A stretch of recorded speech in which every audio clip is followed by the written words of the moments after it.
नमस्कार बच्चों, आज हम तंतारा वामिरो की कथा डिटेल में समझने वाले हैं। इसके लेखक है लीलाधर मंडलोई जी। अंडमान द्वीप समूह का अंतिम दक्षिणी द्वीप है लिटिल अंडमान। द्वीप मतलब आइलैंड्स है और द्वीप समूह मतलब आइलैंड का ग्रुप। तो अंडमान में बहुत सारे द्वीप हैं और इन द्वीपों में जो सबसे दक्षिणी भाग में मतलब सदर्न एरिया में जो आता है वो है लिटिल अंडमान।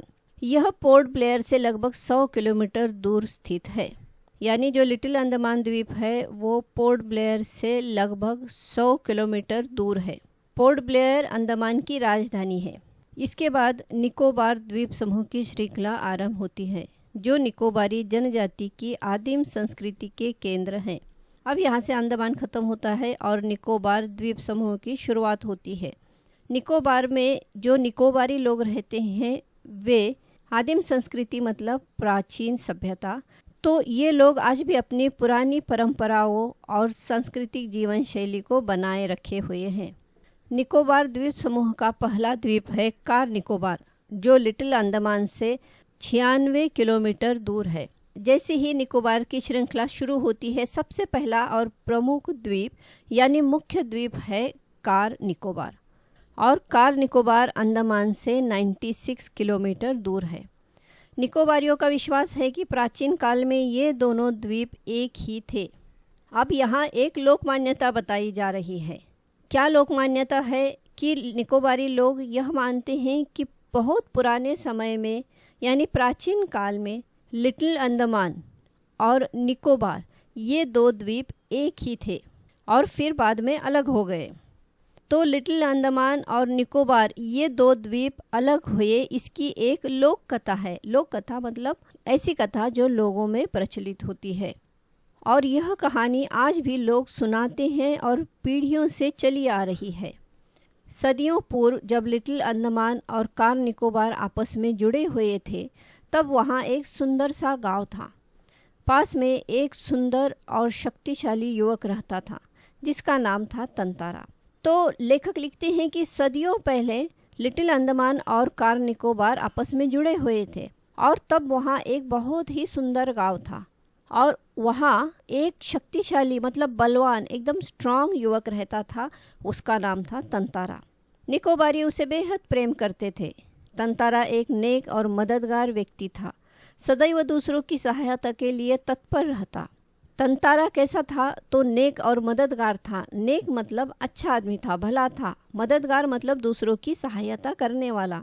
इसीलिए निकोबारी लोग उसे बहुत पसंद करते थे, उससे प्रेम करते थे।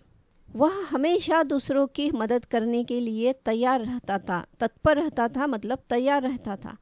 अपने गांव वालों को ही नहीं अपितु समूचे द्वीपवासियों की सेवा करना अपना परम कर्तव्य समझता था। तंतारा ऐसा व्यक्ति था जो सिर्फ अपने गांव वालों की ही नहीं बल्कि अपितु मतलब बल्कि पूरे द्वीपवासियों की, पूरे आइलैंड पर रहने वाले लोगों की सेवा करना, यह वह अपना परम कर्तव्य मतलब सबसे बड़ा कर्तव्य समझता था। उसके इस त्याग की वजह से वह चर्चित था। सभी उसका आदर करते, वक्त मुसीबत में उसे स्मरण करते और वह भागा भागा वहां पहुंच जाता। जब भी किसी को कोई मुसीबत आती तो मुसीबत के वक्त लोग उसे ही याद करते, स्मरण करते मतलब याद करते और वह उनकी मदद करने पहुंच जाता। दूसरे गांव वालों में भी पर्व त्योहारों के समय उसे विशेष रूप से आमंत्रित किया जाता। दूसरे गांवों में भी जब भी कोई धार्मिक उत्सव या फेस्टिवल होता था तो उसे विशेष रूप से इनविटेशन देते थे, आमंत्रित करते थे। उसका व्यक्तित्व तो आकर्षक था ही, साथ ही आत्मीय स्वभाव की वजह से लोग उसके करीब रहना चाहते। उसकी पर्सनैलिटी तो बहुत अच्छी थी, अट्रैक्टिव थी, पर साथ में उसका जो नेचर था उसमें बहुत अपनापन था और इसीलिए लोग उसके करीब या उसके नज़दीक रहना पसंद करते थे। पारंपरिक पोशाक के साथ वह अपनी कमर में सदैव एक लकड़ी की तलवार बांधे रहता। लोगों का मत था कि बावजूद लकड़ी की होने पर उस तलवार में अद्भुत दैवीय शक्ति थी। वह पारंपरिक मतलब ट्रेडिशनल कपड़े पहनता था और हमेशा वह अपने कमर में एक लकड़ी की तलवार बांधे रहता था। लोगों का मत था मतलब ओपिनियन था कि तलवार भले लकड़ी की हो लेकिन उसमें एक असाधारण दैवीय या ईश्वरीय शक्ति है, मतलब एक्स्ट्रा ऑर्डिनरी ईश्वरीय शक्ति है। तंतारा अपनी तलवार को कभी अलग न होने देता, उसका दूसरों के सामने उपयोग भी न करता, किंतु उसके चर्चित साहसिक कारनामों के कारण लोग बाग तलवार में अद्भुत शक्ति का होना मानते थे। तंतारा अपनी तलवार हमेशा अपने साथ रखता था, लेकिन किसी के सामने उसका प्रयोग या यूज नहीं करता था। चर्चित मतलब प्रसिद्ध और साहसिक मतलब बहादुरी से भरे, तो उसके बहादुरी से भरे हुए जो प्रसिद्ध कारनामे थे उसकी वजह से लोग मानते थे कि उसकी तलवार में कोई अद्भुत शक्ति है। तंतारा की तलवार एक विलक्षण रहस्य थी। उसकी तलवार एक अनोखा रहस्य थी जिसे आज तक कोई पूरी तरह से समझ नहीं पाया था। विलक्षण मतलब जिज्ञासा उत्पन्न करने वाला या असामान्य, यूनिक, और रहस्य मतलब मिस्ट्री। एक शाम तंतारा दिन भर के अथक परिश्रम के बाद समुद्र किनारे टहलने निकल पड़ा। सूरज समुद्र से लगे क्षितिज तले डूबने को था। समुद्र से ठंडी बयारें आ रही थी। पक्षियों की सायंकालीन चहचहाटे शयन शयन क्षीण होने को थी। उसका मन शांत था। हम अब देखेंगे कि कहानी नया मोड़ लेती है। यहाँ से हम तंतारा के जीवन में भावनाओं की एक सुंदर झलक देखेंगे। एक दिन जब तंतारा ने पूरा दिन कड़ी मेहनत की, अथक परिश्रम मतलब कड़ी मेहनत की, तो थोड़ा आराम करने के लिए और मन शांत करने के लिए वह समुद्र के किनारे घूमने निकल पड़ा। सूरज अब क्षितिज यानी जहाँ हमें लगता है कि आकाश और धरती या आकाश और समुद्र मिल रहे हैं, उस बिंदु को क्षितिज कहते हैं, तो क्षितिज की ओर ढलने लगा था। समुद्र से हल्की ठंडी हवा बह रही थी जिसे बयार कहते हैं। शाम का समय था। पक्षी धीरे धीरे अपने घोंसलों की ओर लौट रहे थे और उनकी चहचहाट भी मंद होती जा रही थी। क्षीण होती जा रही थी मतलब मंद होती जा रही थी, कम होती जा रही थी। विचारमग्न तंतारा समुद्री बालू पर बैठकर सूरज की अंतिम रंग बिरंगी किरणों को समुद्र पर निहारने लगा। तभी कहीं पास से उसे मधुर गीत गूंजता सुनाई दिया। तंतारा किसी सोच में डूबा हुआ था। उसका मन शांत और स्थिर था। वह सोच में डूबा हुआ था और समुद्र की रेत पर बैठकर सूरज की आखिर रंगों से भरे किरणों को ध्यान से देख रहा था, निहार रहा था, ध्यान से देख रहा था। उसी समय आसपास कहीं से एक मीठा और सुरीला गीत उसके कानों में गूंजता हुआ सुनाई दिया। मधुर मतलब मीठा, मेलोडियस। गीत मानो बहता हुआ उसकी तरफ आ रहा हो। बीच बीच में लहरों का संगीत सुनाई देता। ऐसा लग रहा था मानो वह गीत हवा में बहता हुआ उसकी ओर चला आ रहा है। बीच बीच में समुद्री लहरों की आवाज़ें भी संगीत की तरह सुनाई दे रही थी। गायन इतना प्रभावी था कि वह अपनी सुध-बुध खोने लगा। गीत इतना प्रभावी या मन पर असर डालने वाला था कि वह अपने होश खो बैठा। वो बस उस गीत में खो गया था। सुध-बुध खो बैठना मतलब होश खो बैठना। लहरों के एक प्रबल वेग ने उसकी तंद्री भंग की।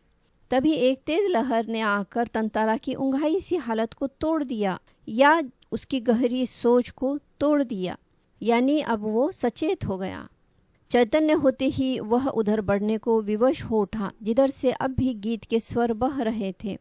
जैसे ही तंतारा चैतन्य हुआ यानी उसका ध्यान वापस आया, वो मजबूर हो गया उस दिशा में जाने के लिए जहाँ से गीत की आवाज़ अब भी आ रही थी। वह विकल सा उस तरफ बढ़ता गया। तंतारा अब बेचैन हो गया था। उसे उस आवाज़ तक पहुँचना ही था। वह लगातार उस दिशा में बढ़ता चला गया।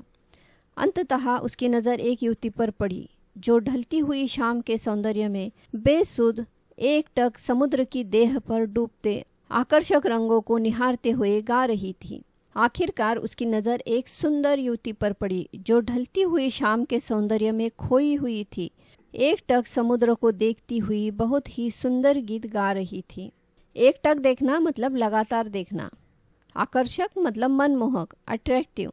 यह एक श्रृंगार गीत था, तो वह गीत श्रृंगार रस से भरा हुआ था, यानी प्रेम भाव से और भावनाओं से भरा हुआ एक रोमांटिक गीत था। उसे ज्ञात ही न हो सका कि कोई अजनबी युवक उसे निःशब्द ताके जा रहा है।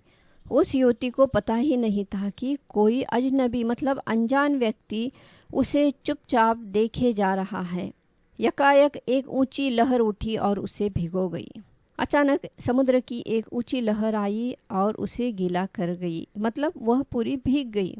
वह हड़बड़ाहट में गाना भूल गई। इसके पहले कि वह सामान्य हो पाती, उसने अपने कानों में गूंजती गंभीर आकर्षक आवाज़ सुनी। समुद्र की लहर ने उसे पूरा भिगा दिया था और इससे वह घबरा गई और अपना गाना भूल गई। वो अभी खुद को सामान्य भी नहीं कर पाई थी कि तभी उसने एक गंभीर मतलब सीरियस और आकर्षक मतलब लुभावनी आवाज़ सुनी। तुमने एकाएक इतना मधुर गाना अधूरा क्यों छोड़ दिया? तंतारा ने विनम्रतापूर्वक कहा। वह आवाज़ थी तंतारा की, जो बहुत ही विनम्रता से या पोलाइटली पूछ रहा था कि तुम इतना मीठा गा रही थी तो तुमने अचानक से वह गाना क्यों रोक दिया? अपने सामने एक सुंदर युवक को देखकर वह विस्मित हुई। उसके भीतर किसी कोमल भावना का संचार हुआ।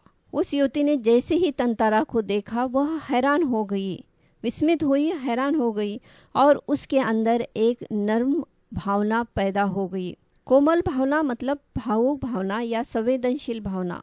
किंतु अपने को संयत कर उसने बेरुखी के साथ जवाब दिया, पहले बताओ तुम कौन हो? इस तरह मुझे घूरने और इस असंगत प्रश्न का कारण?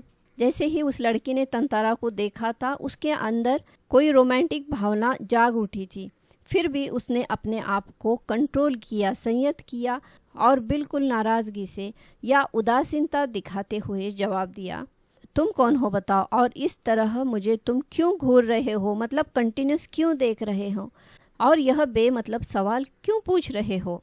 असंगत मतलब इरेलेवेंट। अपने गांव के अलावा किसी और गांव के युवक के प्रश्नों का उत्तर देने को मैं बाध्य नहीं, यह तुम भी जानते हो। वह तंतारा से साफ कहती है कि मैं मजबूर नहीं हूँ कि किसी अन्य गांव के किसी भी लड़के के सवाल का जवाब दूँ। तंतारा मानो सुध-बुध खोए हुए था। जवाब देने के स्थान पर उसने पुनः अपना प्रश्न दोहराया, तुमने गाना क्यों रोक दिया? गाओ, गीत पूरा करो। सचमुच तुमने बहुत सुरीला कंठ पाया है। तंतारा अब भी अपना होश खो बैठा था, सुध-बुध खो बैठा था, मतलब होश खो बैठा था। वो बस बार बार यही विनती कर रहा था कि गाओ, तुम अपना गाना पूरा करो। वह उस युवती को बताता है कि तुम्हारा कंठ बहुत सुरीला है, मतलब तुम्हारी आवाज़ बहुत मीठी है। यह तो मेरे प्रश्न का उत्तर न हुआ। युवती ने कहा, सच बताओ तुम कौन हो? लपाती गांव में तुम्हें कभी नहीं देखा। लड़की फिर से उसे पूछती है कि तुम कौन हो बताओ। लपाती निकोबार का एक गांव जहां वह लड़की रहती थी। तो वह कहती है कि लपाती गांव में तो मैंने तुम्हें कभी नहीं देखा, तुम कौन हो मुझे बताओ। तंतारा मानो सम्मोहित था। उसके कानों में युवती की आवाज़ ठीक से पहुंच न सकी। उसने पुनः विनय की, तुमने गाना क्यों रोक दिया? गाओ ना। विनय की मतलब रिक्वेस्ट की। तंतारा अब भी मंत्रमुग्ध था। उसे कुछ और सुनाई नहीं दे रहा था। वह बार बार यही विनती कर रहा था कि तुमने गाना क्यों रोका, तुम गाना पूरा करो। युवती झुंझला उठी। वह कुछ और सोचने लगी। अंततः उसने निश्चय पूर्वक एक बार पुनः लगभग विरोध करते हुए कड़े स्वर में कहा, ढीठता की हद है। मैं जब से परिचय पूछ रही हूँ और तुम बस एक ही राग अलाप रहे हो। गीत गाओ, आखिर क्यों? क्या तुम्हें गांव का नियम नहीं मालूम? इतना बोलकर वह जाने के लिए तेजी से दौड़ी। तंतारा जब बार बार उसे गाने के लिए प्रार्थना कर रहा था, रिक्वेस्ट कर रहा था, तो वह चिढ़ गई और वो गुस्से में कड़े शब्दों में या कठोर शब्दों में तंतारा से कहती है, ये तो बेशर्मी की हद है। मतलब मैं तुम्हारे बारे में पूछ रही हूँ और तुम बार बार वही बात दोहरा रहे हो। एक ही राग अलापना मतलब बार बार एक ही बात कहना। आखिरकार वह तंतारा से कहती है कि क्या तुम्हें गांव का नियम मालूम नहीं है, और जाने के लिए वह तेजी से मुड़ती है। तंतारा को मानो कुछ होश आया। उसे अपनी गलती का एहसास हुआ। वह उसके सामने रास्ता रोककर मानो गिड़गिड़ाने लगा। अब तंतारा को अपनी गलती का एहसास हुआ और वह गिड़गिड़ाने मतलब विनती करने लगा, मुझे माफ़ कर दो, जीवन में पहली बार मैं इस तरह विचलित हुआ हूँ। तुम्हें देखकर मेरी चेतना लुप्त हो गई थी। तंतारा को अपनी गलती का एहसास हुआ। तंतारा उससे माफ़ी मांगता है और बताता है कि उसकी ज़िंदगी में वह पहली बार इस तरह अशांत या रेस्टलेस हुआ है। वह उसे आगे बताता है कि उसे देखकर तंतारा अपने होश खो बैठा था। मैं तुम्हारा रास्ता छोड़ दूंगा, बस अपना नाम बता दो। तंतारा ने विवशता में आग्रह किया। तंतारा उससे अनुरोध या रिक्वेस्ट करता है कि मैं तुम्हारा रास्ता छोड़ दूंगा, बस अपना नाम बता दो। और यह बात वह बिल्कुल असहाय स्थिति में आकर या हेल्पलेसनेस फील करके बताता है। उसकी आंखें युवती के चेहरे पर केंद्रित थी। उसके चेहरे पर सच्ची विनय थी। जब तंतारा उस युवती से बात करता है तो उसकी आंखें पूरी तरह उस लड़की पर ध्यानस्थ थी या फोकस्ड थी और उसके चेहरे पर एक ह्यूमिलिटी या नम्रता थी। वामिरो, एक रस घोलती आवाज उसके कानों में पहुंची। लड़की ने अपना नाम बताया। मेरा नाम वामिरो है। वामिरो, वामिरो, वाह कितना सुंदर नाम है। कल भी आओगी न यहाँ? तंतारा ने याचना भरे स्वर में कहा। तंतारा उसके नाम की तारीफ करता है और प्रार्थना भरे स्वर में पूछता है कि कल भी आओगी ना? नहीं, शायद कभी नहीं, वामिरो ने अन्य मनस्कता पूर्वक कहा और झटके से लपाती की तरफ बेसुध सी दौड़ पड़ी। अन्य मनस्कता पूर्वक मतलब ध्यान भटकते हुए। अब वामिरो ने ध्यान कहीं और रखते हुए जैसे मन से दूर होते हुए जवाब दिया, नहीं, शायद मैं कभी नहीं आऊंगी। और वह लपाती गांव की ओर चली गई।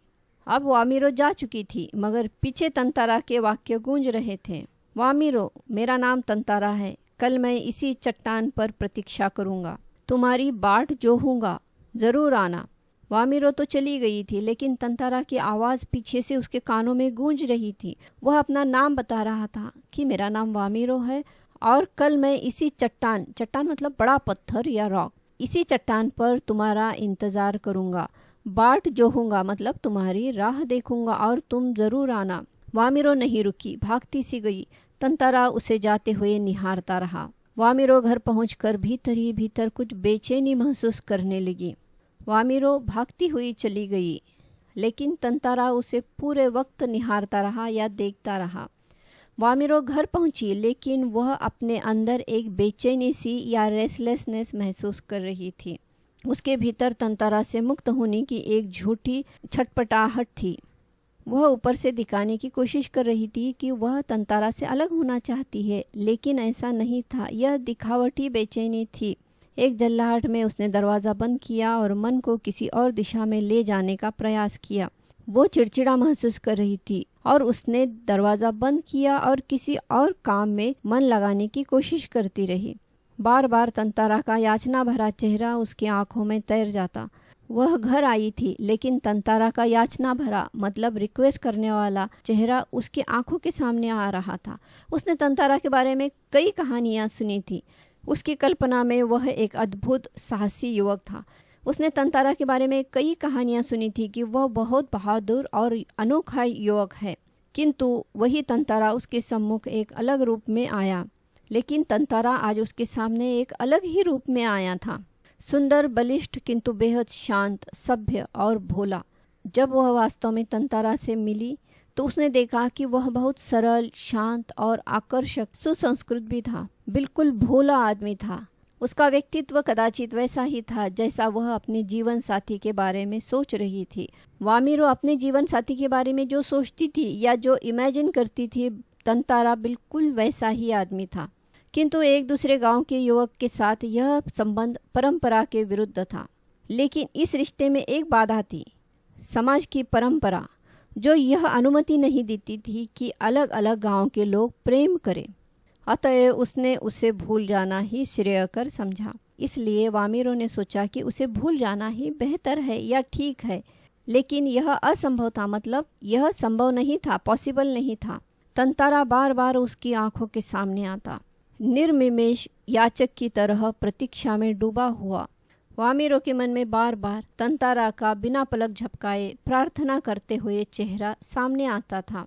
निर्निमेष मतलब बिना पलक झपकाए।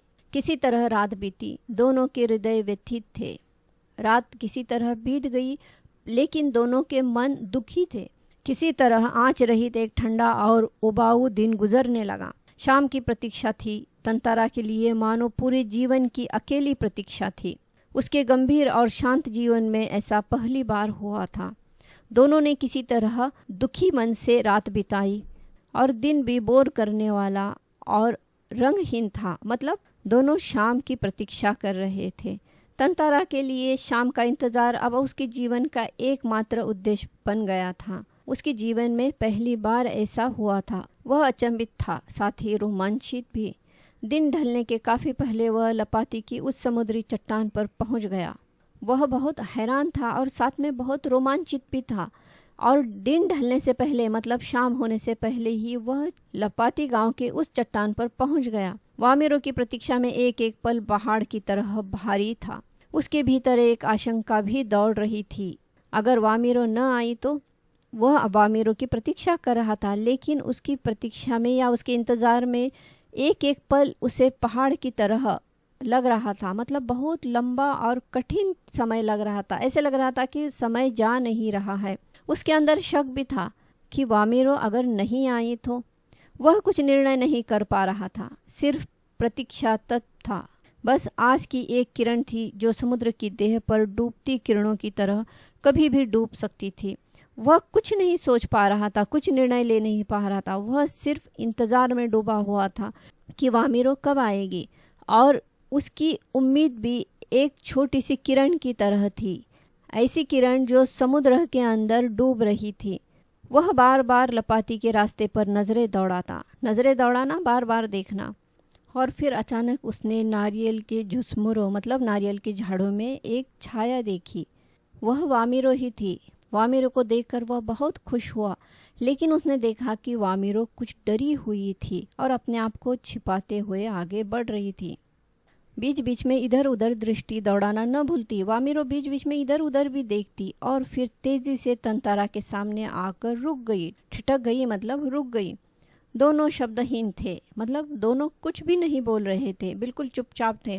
कुछ था जो दोनों के भीतर बह रहा था। कुछ था मतलब क्या था, तो प्यार वाली भावनाएं उनमें उमड़ गई थी। एक टक निहारते हुए बेजाने कब तक खड़े रहे। वे लोग एक दूसरे को देखते हुए बहुत समय तक अनजाने में ऐसे ही खड़े रहे। सूरज समुद्र की लहरों में कहीं खो गया था। अंधेरा बढ़ रहा था। अचानक वामिरो कुछ सचेत हुई और घर की तरफ दौड़ पड़ी। तंतारा अब भी वही खड़ा था, निश्चल, शब्दहीन। अंधेरा हुआ तो वामिरो को होश आया और वह घर की तरफ चली गई। तंतारा वही खड़ा था, बिल्कुल स्टिल खड़ा था। अपने स्थान से वह जरा भी हट नहीं रहा था और कुछ बोल भी नहीं रहा था। दोनों रोज उसी जगह पहुंचते और मूर्तिवत एक दूसरे को निर्निमेष ताकते रहते। अब वे दोनों रोज उसी जगह मिलते और मूर्ति की तरह एक टक एक दूसरे को ताकते रहते, देखते रहते। बस भीतर समर्पण था जो अनवरत गहरा था। दोनों के दिलों में चुपचाप प्रेम और समर्पण बढ़ता जा रहा था, लगातार बिना रुके बढ़ रहा था।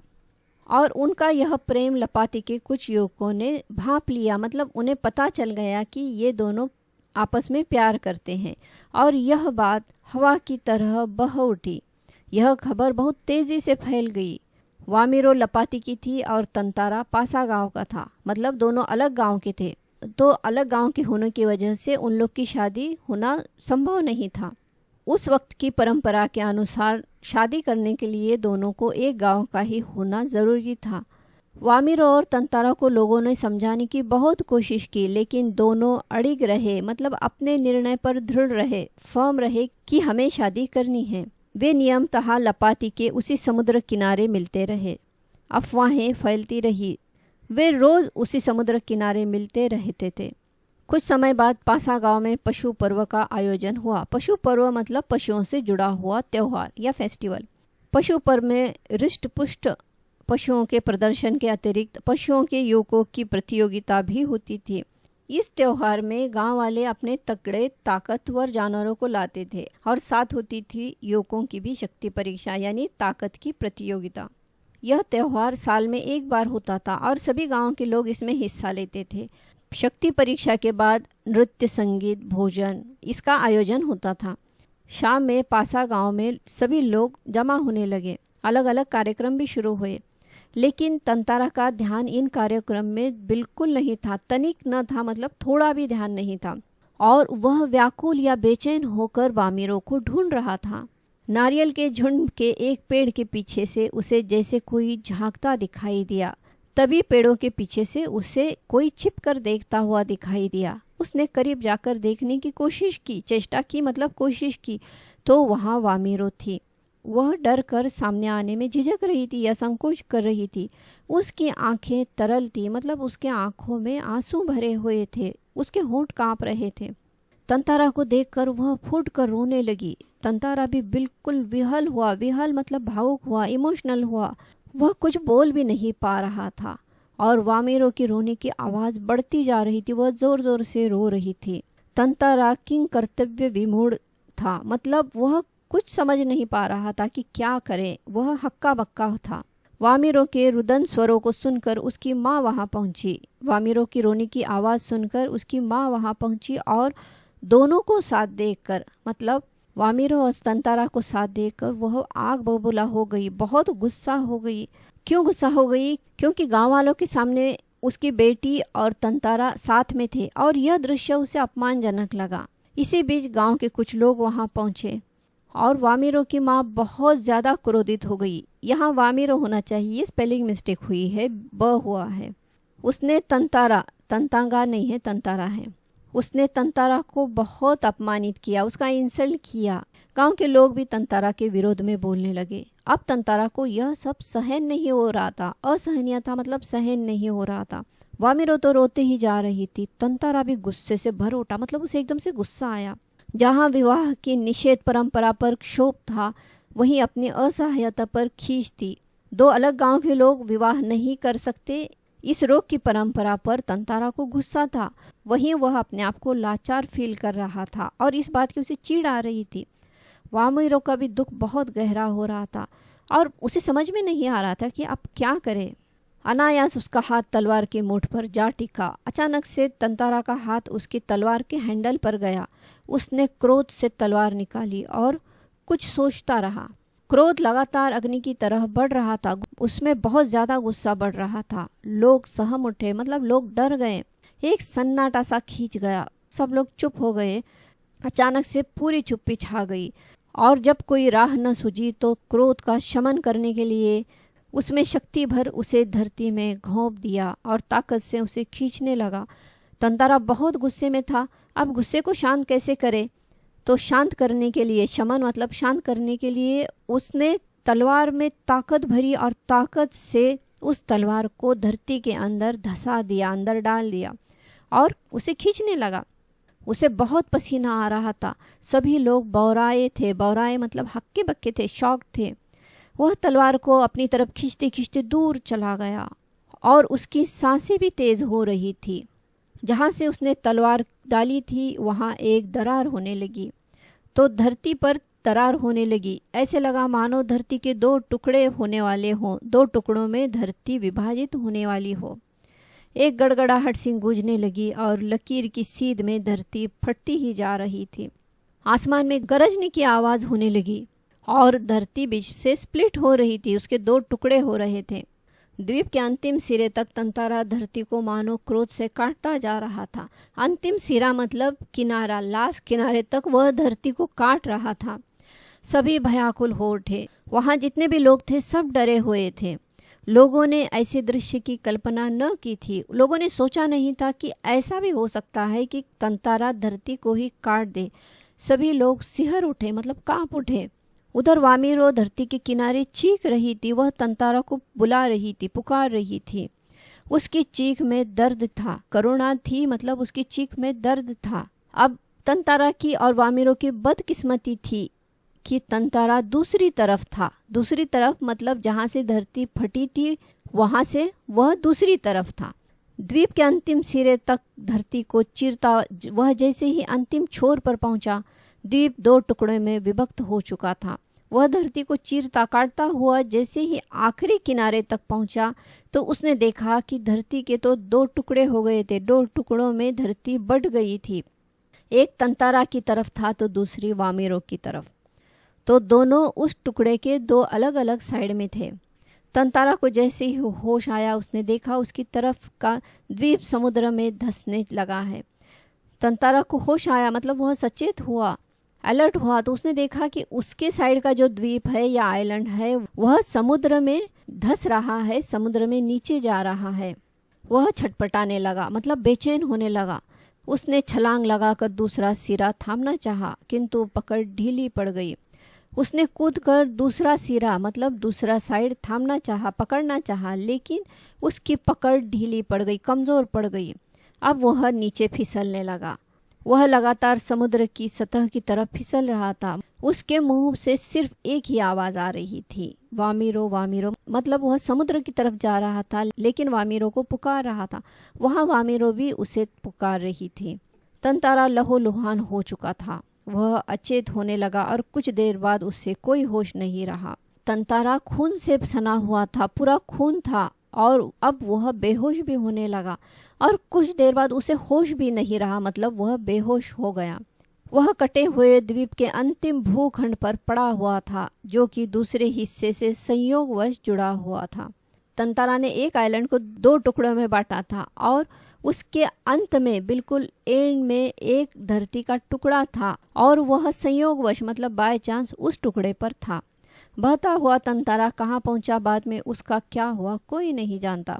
तो तंतारा धरती के एक छोटे टुकड़े पर था, लेकिन वह बाद में कहाँ गया किसी को पता नहीं। इधर वामिरो पागल हो उठी। वह हर समय तंतारा को खोजती हुई उसी जगह पहुंचती और घंटों बैठी रहती। जब तंतारा गायब हो गया तो वामिरो भी पागल हो गई। वह तंतारा को खोजती हुई उसी जगह मतलब जहाँ से वे बिछड़े थे वहीं पहुँच और घंटों वहाँ बैठती। उसने खाना पीना छोड़ दिया। वह परिवार से एक तरह से अलग हो गई, बिलग हो गई, मतलब अलग हो गई। लोगों ने उसे ढूंढने की कोशिश की किंतु कोई सुराग न मिल सका। तो तंतारा भी कहाँ गया किसी को पता नहीं चला और वामिरो भी कहाँ गई उसका कोई सुराग किसी को नहीं मिला। आज न तंतारा है न वामिरो, किंतु उनकी यह प्रेम कथा घर घर में सुनाई जाती है। निकोबारियों का मत है कि तंतारा की तलवार से कार निकोबार के जो टुकड़े हुए उसमें दूसरा लिटिल अंडमान है जो कार निकोबार से आज 96 किलोमीटर दूर स्थित है। आज न तंतारा है न वामिरो है, लेकिन उनकी प्रेम कथा, उनकी लव स्टोरी आज भी हर घर में सुनाई जाती है। और निकोबारियों का विश्वास है, बिलीफ है कि जिस दिन तंतारा ने तलवार से धरती चीर दी थी वहीं से कार निकोबार के टुकड़े हुए और उनमें से ही दूसरा टुकड़ा है लिटिल अंडमान। निकोबारी इस घटना के बाद दूसरे गांवों में भी आपसी वैवाहिक संबंध करने लगे। तो इस घटना के बाद निकोबारी एक दूसरे के गांवों में विवाह करने लगे। तंतारा वामिरो की त्यागमय मृत्यु शायद इसी सुखद परिवर्तन के लिए थी। तंतारा और वामिरो ने जो त्याग किया, बलिदान किया, समाज को एक नई सोच दी और समाज में एक अच्छा बदलाव लाया। तो बच्चों, कभी कभी प्रेम कहानी में मिलन नहीं होता, लेकिन उनका त्याग अमर हो जाता है। अगर आपको यह व्याख्या पसंद आई हो तो इस कहानी को अपने दोस्तों तक पहुंचाइए और चैनल को सब्सक्राइब कीजिए। मिलते हैं अगले वीडियो में, तब तक जुड़े रहिए, सीखते रहिए। धन्यवाद।